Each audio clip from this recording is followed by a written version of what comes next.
Now, what we've seen over the weekend is a tale of two leaders. One who spent every day in the flood zone and the other who flew to Canberra to escape the storm.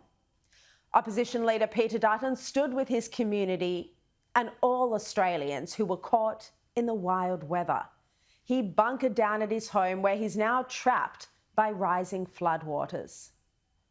Hopefully it recedes quickly, but at the moment a few of us are trapped at home, including ourselves. Fortunately, our house is fine, but the water's up over our front gate. So that's the reality at the moment. And the emergency service workers, the council workers are doing an amazing job. Yet Albanese couldn't get away fast enough. Instead of standing with Australians, he flew out of Queensland and was in Canberra by early Friday morning.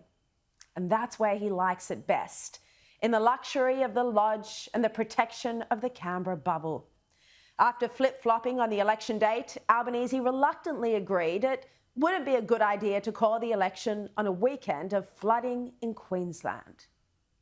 I said repeatedly this week, my focus is on the lives of Australians, the risk that Alfred represents to people in southeast Queensland and in northern New South Wales, not on votes. Such a contrast, Albanese and Dutton, one who sticks with Australians as they weather the storm, the other who escapes. And it wasn't just Dutton. Other politicians knew instinctively what was required of them at this time of crisis.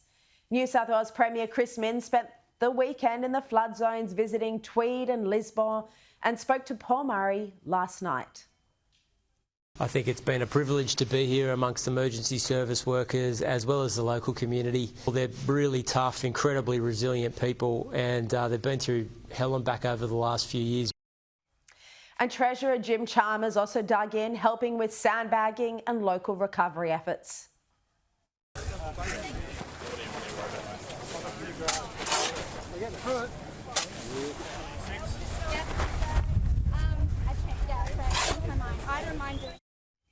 In fact, Albanese is so tone deaf that it took Chalmers telling him that it wouldn't be a good idea to call the election when Queenslanders and those in northern New South Wales were suffering. As Clennell reported, the Treasurer, I understand, was one of the voices telling the PM that given the cyclone, he should hold a May election and they should have a budget. The PM then confirmed a May election on the ABC on Friday night. And so there'll now likely be a budget before the election, which will be held on May the 3rd, the 10th or the 17th. Now, Albanese didn't want to hand down a budget. He wasn't planning on having a budget. And now they'll have to scramble to cobble one together in time. All of Albanese's dithering on the election timing has meant that the economics team have been left in the lurch. And the reason the Albanese government was reluctant to have a budget is because their pre-election narrative relies on the surpluses they've delivered. And that will end now. There won't be a surplus in this budget.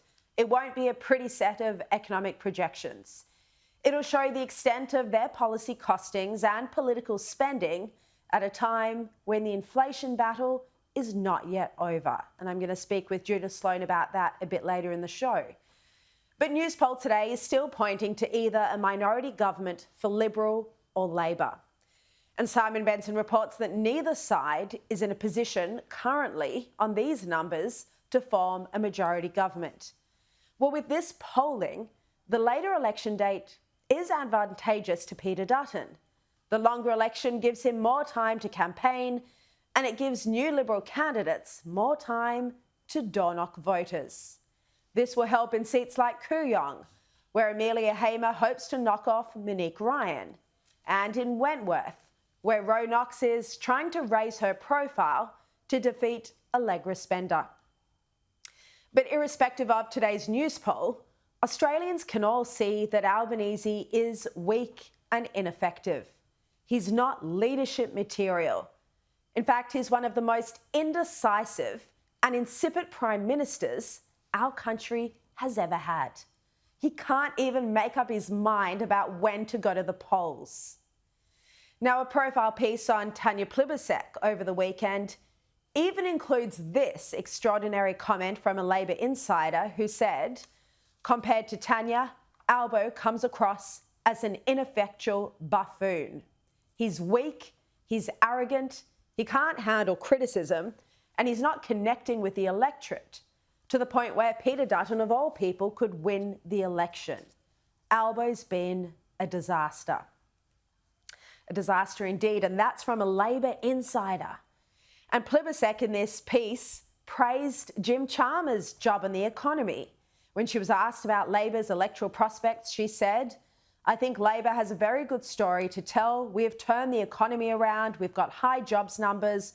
We've got growing wages. We've got falling inflation. We've got falling interest rates. We've cut taxes. We're helping with the cost of living. She enthuses. So this is praise for Jim Chalmers' work, not Albanese's. And I've always thought there could be a future Plibersek-Chalmers ticket. It just depends on who the leader is and who the deputy is. And by the way, that profile piece was headlined, Tanya Plibersek, why isn't she Prime Minister? So this shows the level of dissatisfaction inside the Labor government towards Albanese. No one in Labor thinks Albanese is doing a great job. And if Labor loses, they'll blame him and him alone. And if they win, well, Tony Burke will be there before long with a metaphoric pitchfork trying to tear down Albanese's leadership.